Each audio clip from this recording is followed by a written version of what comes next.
नमस्कार जननी टीवीर राशिफल कार्यक्रम को आपण को स्वागत। आज श्रावण मास 7 दिन इंग्राजी मास जुलाई 22 तारिख मंगलवार। आसंतु जानिबा आज कौन रही आपणक राशिर फलाफल। राशिचक्र प्रथम राशि मेष राशि। परिवार खर्च वृद्धि पाइले मध्य यात्रा वाणिज्य व्यवसाय पई दिनटी बहुत भल। आलोचना क्रम घरर केतेक रही जाइथिबा कार्य करबा सकाशे आज आपण चिंता करिपारंती। प्रतियोगिता रे सफलता जोगु मन खुशी रहिबो। बंधु और पड़ोसी सह विभिन्न प्रकार आलोचना रे समय कटाई पारंती। परवर्ती राशि वृष राशि।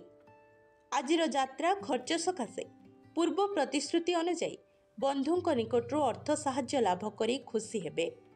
कर्मक्षेत्र रे उपरिस्थ कर्मचारी निकटरू उत्साह और प्रेरणा पाई दुस्साध्य साधन करिपारंती।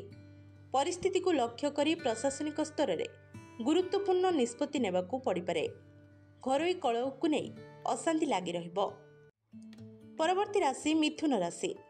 विभिन्न समस्या मध्य गति करुथिबा कारणरू व्यस्तता वृद्धि पाइबो। बंधुंक साहाय्य रे नूतन कर्मारंभ करी उत्साहित हेबे और सफलता हासिल करिबे। दूरयात्रा शिल्प वाणिज्य व्यवसाय रे सामान्य प्रतिबंधक देखा दे पारे। निजर स्वार्थ किंबा सम्मान हानि कारणरू बंधुंक उपरे खपा होई पारंती। परवर्ती राशि कर्कट राशि। कोनोसी बंधुंक परोक्ष शत्रुता कर्मक्षेत्र पई प्रतिकूलता सृष्टि करिबो। तथापि अपराह्न उच्च वर्गंक साहाय्य और बंधु मिलनरू उत्साहित हेबे। शत्रुमानंक सक्रियता वृद्धि पाइबा हेतु सामयिक व्यस्त रही पारंती। सामाजिक स्तर रे मन बुझिला भली कथा कही अन्य को अपनार करि पारंती। आसंतु जानिबा सिंह राशि संपर्क रे। रविंक प्रभाव रु आरोग्य सरकारी अनुकंपा विशिष्ट व्यक्तिंक संगलापर सुजोग प्राप्त हेबो। परिस्थिति रे पड़ी इच्छा न थाई मध्य संपर्कियों सकाशे व्यय करने को बाध्य हेबे। बकेया अर्थ आदाय करिबारे बंधुंक सह उच्चबाच घटिपारे। आपणकर पारिवारिक समस्या सुधारिबाकू जाय व्यस्त विब्रत होई पारंती।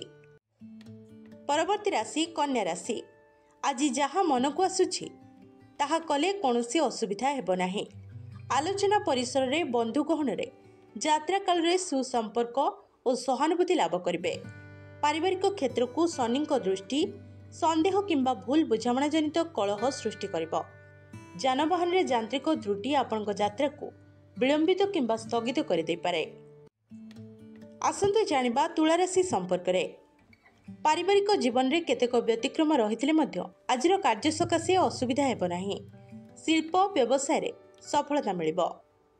यात्रा अनुष्ठानिक काम आलोचना परिसर रे कलह लागिथिबा बंधु प्रति सतर्क रुहंतु। क्रीड़ा साहित्य आदि क्षेत्र शुक्रंक विलास स्थानारोहणरू भल रहिबो। परवर्ती राशि बिच्छा राशि।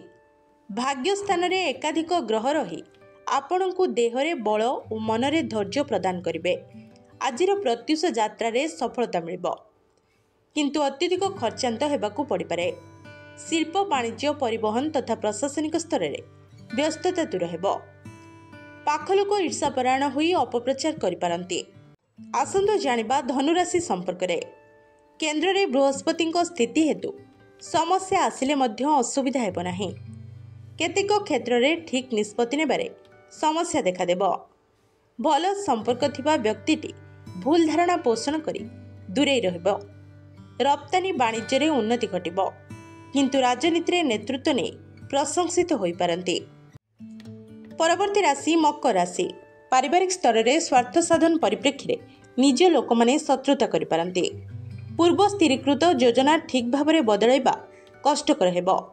समस्या आसिले मध्य प्रत्येक क्षेत्र रे धैर्यहरा न होई कार्य कले उपकृत हेबे। सामाजिक क्षेत्र रे किंबा गठनमूलक कार्यरू प्रशंसित होई पारंती।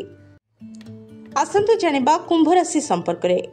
सामाजिक स्तर रे सम्मान प्रशंसा रे निजको भाग्यवान मने करिवे। आत्मीयों सहयोग रे यात्रा नूतन संपर्क और अर्थप्राप्ति सूचना रही। बुझामणार अभाव जनित छोट कथा को नहीं कलह सृष्टि होई पारे। परिवार रे पुत्र कन्या आवश्यकता किंबा इच्छा पूर्ण अभाव चिंतित रही पारंती। राशि चक्र शेष राशि मीन राशि। आसंतु जानिबा कौन रही मीन राशि फलाफल। ପୂର୍ବର ସମସ୍ୟା ଧୀରେ ଧୀରେ ଦୂରେଇ ଯାଉଥିବା ଅନୁଭବ କରି ଉତ୍ସାହିତ ହେବେ। କ୍ରୀଡ଼ା, ସାହିତ୍ୟ, ସାମ୍ବାଦିକତା, ସଙ୍ଗୀତ କ୍ଷେତ୍ରରେ ସଫଳତା ଅର୍ଜନ କରିବେ। ପାରିବାରିକ, ପ୍ରଶାସନ, ଯାନବାହନ ନିର୍ମାଣ ଓ ଯାତ୍ରାରୁ ସୁଫଳ ମିଳିବ।